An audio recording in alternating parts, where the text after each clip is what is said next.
Selamat petang, salam sejahtera. Terima kasih karena bersama dengan saya di Nazlin Unity Channel.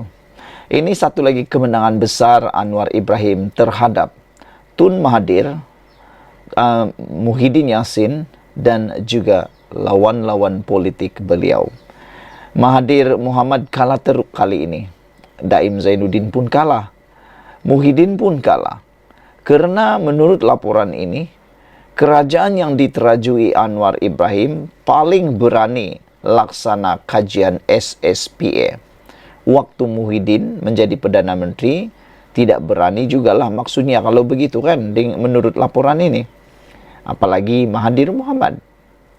Pentadbiran Datuk Seri Anwar Ibrahim disifatkan sebagai kerajaan yang berani kerana berupaya melaksanakan kajian Sistem Saraan Perkhidmatan Awam SSPA, kata Ketua Setiausaha Negara Tan Sri Muhammad Zuki Ali. Menurutnya, isu penyelarasan gaji penjawat awam bukan perkara baharu dan sudah lama dibincangkan, selain tiada kenaikan sejak hampir 12 tahun. Pagi tadi saya bersama Ketua Pengarah Perkhidmatan Awam KPPA dan Ketua Setiausaha Perbendaharaan KSP berbincang dengan Perdana Menteri mengenai apa yang kita akan bawa kepada jemaah menteri. Ini menunjukkan kerajaan sentiasa prihatin, beri keutamaan kepada kebajikan penjawat awam, katanya. Sebenarnya ini bukan perkara baharu. Lama dah kita bincang, katanya. Sebab itu saya lihat kerajaan yang ada pada hari ini paling berani melaksanakan perkara ini, kata Muhammad Zuki pada Majlis Amanat 2024 di Putrajaya hari ini. Saudara-saudara sekalian, ini adalah satu perkara yang amat membanggakan kita semua. Anwar Ibrahim yang diperkecil-kecilkan, selalu dihina dan dikecam, pelbagai tindakan yang memalukan beliau. Beliaulah yang sebenar-benarnya memperjuangkan rakyat Malaysia. Dengan penegasan daripada Ketua Setiausaha ini, Ketua Pengarah Perkhidmatan Awam dan Ketua Setiausaha Perbendaharaan, dengan mengatakan kerajaan diterajui Anwar Ibrahim inilah yang paling berani laksana kajian SSPA.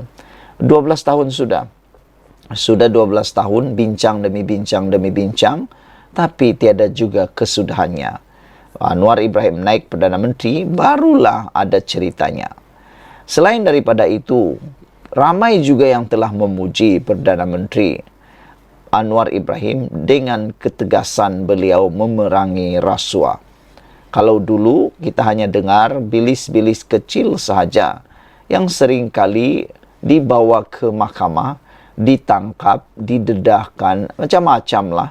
Hanya nilai-nilai kecil yang membabitkan rasuah yang ditangkap dan didakwa. Tapi hari ini, kejutan demi kejutan besar kita terima. Anwar Ibrahim tidak kiralah. Dia tidak kira siapa orang itu, kalau memang bersalah, tetap akan kena. Yang luar biasanya lagi, yang menggembirakan kita lagi, ialah apabila Anwar Ibrahim berjaya mengorek kes-kes rasuah yang berlaku puluhan tahun yang lepas, yang membawa kesan sehingga ke hari ini. Kalau anda kata lupakanlah yang lalu itu adalah salah, kerana apa yang berlaku sekarang adalah rentetan perbuatan mereka-mereka jerung-jerung besar pada satu ketika dahulu, sama ada 10-20 tahun yang lepas.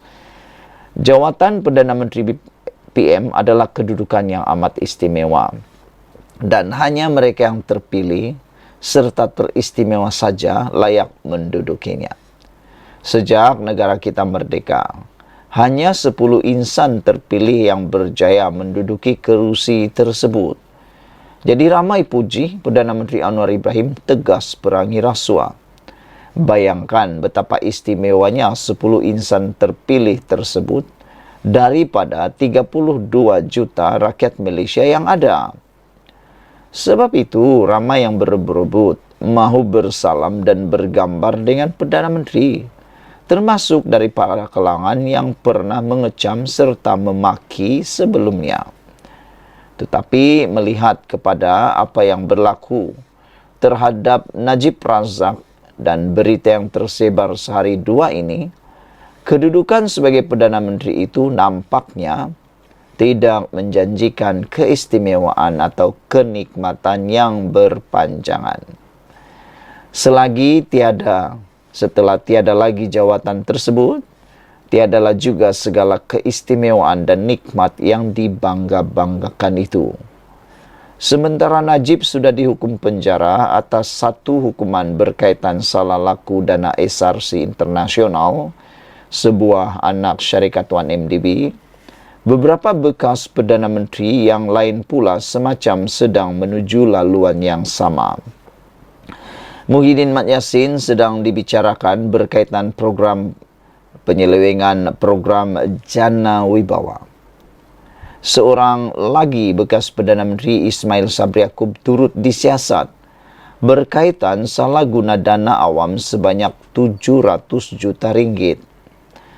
Jumlah sebanyak itu untuk menghebahkan pencapaian kerajaan ketika mereka berkuasa antara tahun 2020 hingga tahun 2022.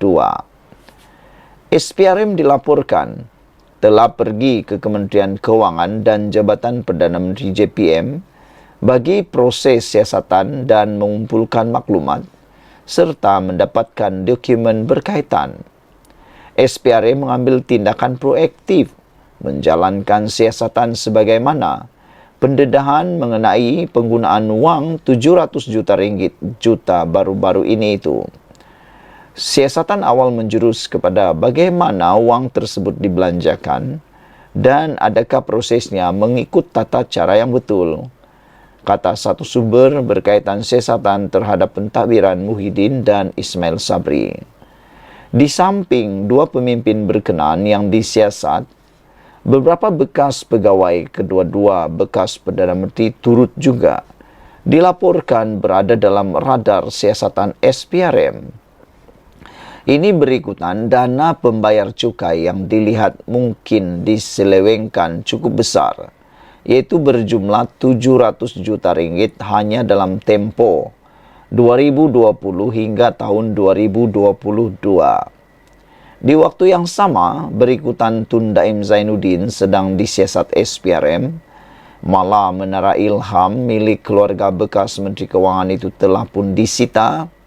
Wujud desakan agar seorang lagi bekas Perdana Menteri yaitu Tun Mahathir Mohamad juga perlu disiasat sama. Tun Mahathir digesa banyak pihak untuk disiasat, bukan saja berkaitan kekayaannya, tetapi juga tentang bagaimana semua anaknya amat berjaya dalam perniagaan. Dalam perkembangan berkaitan, media melaporkan bahawa seorang bekas pemimpin tertinggi negara sedang disiasat SPRM. Dia disyaki menggunakan dana kerajaan untuk menyelamatkan perniagaan anaknya sehingga Syarikat Gergasi Petroleum Negara mengalami kerugian mencecah 500 bilion sejak 1979. Syarikat Petroleum Negara itu juga didakwa dijadikan alat untuk menyelamatkan syarikat berkaitan kerajaan yang menghadapi masalah keuangan. Dana daripada syarikat petroleum negara itu disyaki telah digunakan untuk membina beberapa projek mega. Selain bekas pemimpin tertinggi itu, ada juga taikun-taikun perniagaan yang turut berada dalam radar siasatan SPRM, tambah sumber berkenaan. Membaca laporan di atas, tidak sukar meneka siapakah bekas pemimpin tertinggi yang dimaksudkan itu. Artinya, kecuali Tun Abdullah Badawi, semua bekas Perdana Menteri lain yang masih hidup sekarang ini, semuanya sama ada telah dipenjara, dibawa masuk ke mahkamah dan disiasat pihak berkuasa. Semua keadaan ini pastilah menjadikan tidur malam mereka tidak lagi senyenyak tidur rakyat biasa yang mungkin sekadar kais pagi makan pagi. Laluan kehidupan di hadapan mereka ternyata tidak menentu dan silap-silap akan berakhir dengan penjara. Begitu juga dengan bekas pegawai semua bekas Perdana Menteri yang disiasat itu. Tidak mustahil ada di antaranya sentiasa berpeluh dingin, walaupun cuaca di luar hujan sedang turun mencurah-curah. Makna kata sekarang ini jawatan Perdana Menteri yang istimewa itu sudah hilang kenikmatannya. Berkaitan itu, ramai yang memuji Anwar kerana ketegasannya dalam memerangi rasuah. Namun, apa yang berlaku ini juga merupakan peringatan kepada mereka yang sedang berkuasa. Perdana Menteri, menteri-menteri dan segala macam pegawai sama ada di PMO atau kementerian-kementerian. Jangan sesekali terjebak dalam kegairahan berhimpun atau menghimpun kekayaan. Silap langkah, naik saja Perdana Menteri ke-11 nanti, giliran mereka pula pergi ke mahkamah. Sekian dulu untuk kali ini, jangan lupa tinggalkan komen anda, tekan butang subscribe. Kita jumpa lagi, bye-bye.